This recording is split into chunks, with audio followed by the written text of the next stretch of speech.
Pada kesempatan hari yang berbahagia ini, kita dipertemukan oleh Allah Subhanahu wa Ta'ala dalam satu acara yang insya Allah diberkahi oleh Allah Subhanahu wa Ta'ala. Ikhwan akhwat, sebagaimana sama kita ketahui bahwasanya Al-Quranul Karim adalah kitab suci yang diturunkan oleh Allah Subhanahu wa Ta'ala kepada Nabi kita Sayyiduna Muhammad sallallahu alaihi wasallam. Al-Quranul Karim diberikan jaminan oleh Allah Subhanahu wa Ta'ala untuk dijaga dan dipelihara, sehingga tidak akan pernah ada satu kekuatan pun di alam semesta ini yang mampu untuk merubah, untuk memalsukan, untuk menambah atau mengurangi daripada kitab suci Al-Quranul Karim. Allah Subhanahu wa Ta'ala berfirman dalam surat Al-Hijr ayat 9, Inna nahnu nazzalna adh-dhikra wa inna lahu lahafizun. Wallahu Subhanahu wa Ta'ala qala Inna nahnu nazzalna adh-dhikra wa inna lahu lahafizun. Shadaqallahul azim.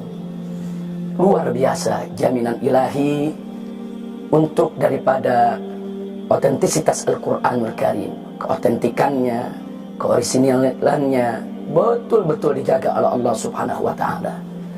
Dalam ayat yang kita bacakan tadi, Allah menyatakan inna nahnu nazzalna dzikra. Sesungguhnya kami telah menurunkan adzikra, yaitu Al-Quran. Wa inna lahu lahafizun, dan sesungguhnya kami yang akan benar-benar menjadi penjaga baginya.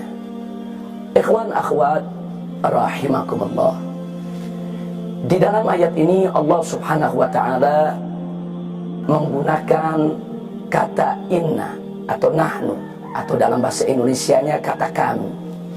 Kenapa dalam ayat ini Allah Subhanahu wa Ta'ala menggunakan kata kami? Ada dua rahasia yang perlu untuk sama kita ketahui. Yang pertama adalah untuk menunjukkan keagungan dan kebesaran Allah Subhanahu wa Ta'ala. Jadi penggunaan kami untuk zat Allah ini litta'zim, untuk mengagungkan Allah Subhanahu wa Ta'ala, untuk menunjukkan betapa maha besarnya, betapa maha suci dan maha agungnya Allah Subhanahu wa Ta'ala. Adapun yang kedua, untuk menunjukkan bahwa di dalam persoalan yang disebutkan oleh Allah Subhanahu wa Ta'ala tadi, ada unsur lain yang dilibatkan oleh Allah Subhanahu wa Ta'ala di dalam prosesnya. Seperti di bagian yang pertama, Allah Subhanahu wa Ta'ala menyatakan inna nahnu nazzalna dzikra, sesungguhnya kami telah menurunkan Al-Quran. Dengan Allah menggunakan kami, mengisyaratkan bahwa dalam penurunan Al-Quranul Karim Allah melibatkan unsur lain, yaitu sebagaimana sama kita ketahui, Allah melibatkan malaikat Jibril alaihissalam di dalam proses pewahyuan kepada Nabi Muhammad SAW.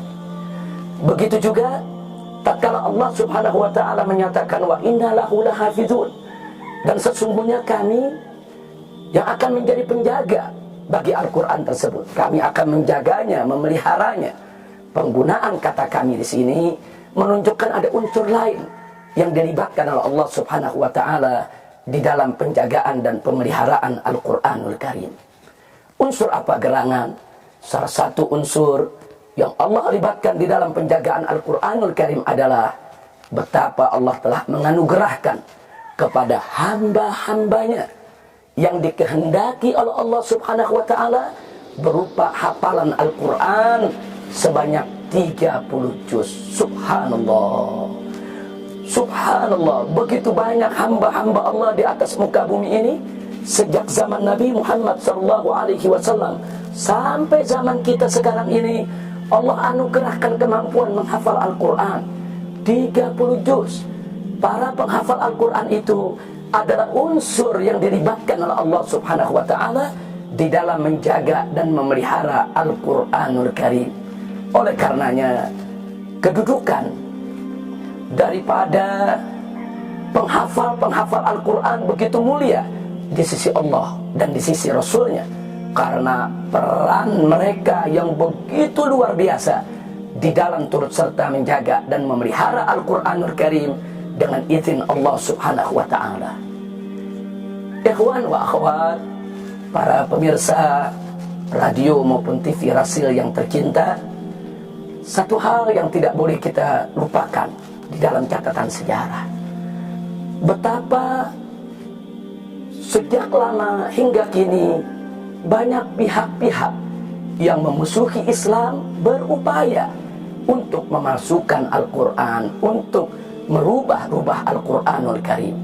Tapi apapun yang telah mereka lakukan dengan berbagai macam upaya dan kemampuan, ternyata upaya mereka selalu gagal. Kenapa? Karena memang Al-Quranul Karim selalu berada dalam lindungan dan penjagaan Allah Subhanahu wa Ta'ala.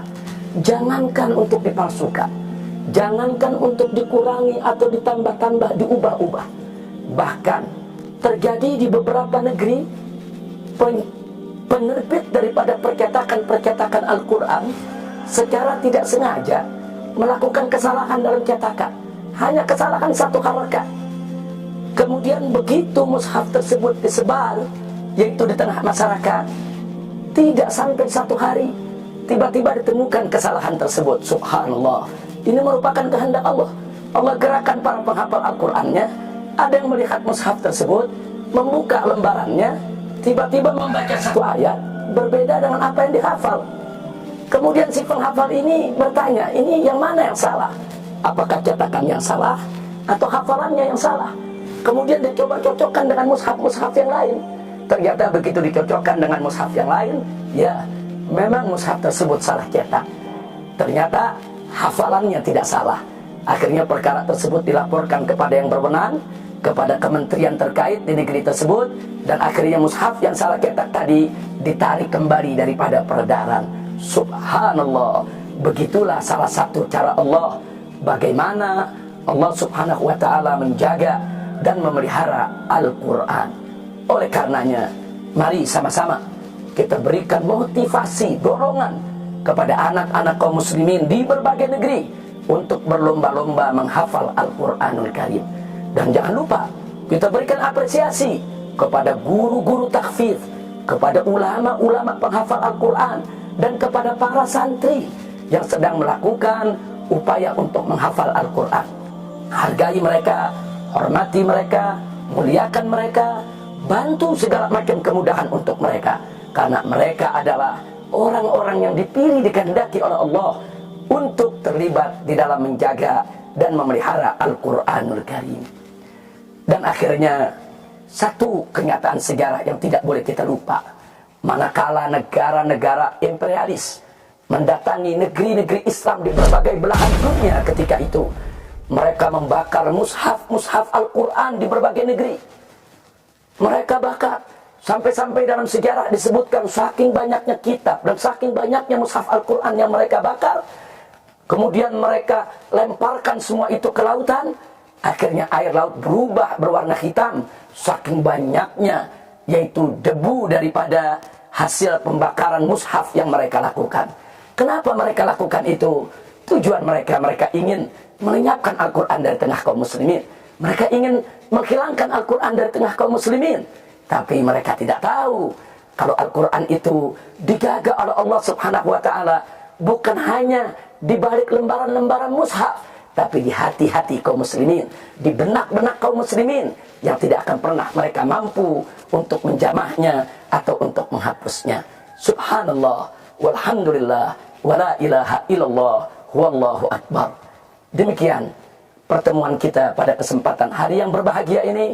Mudah-mudahan apa yang kita sampaikan dan kita dengar pada kesempatan yang penuh keberkahan ini akan menjadi satu motivasi buat kita semua untuk lebih mencintai Al-Quran dan untuk lebih mengagungkan, mensucikan Al-Quran, dan untuk lebih mendorong agar kita mau menghafal Al-Quran. Setidaknya bacalah Al-Quranul Karim dengan rutin dalam kehidupan kita.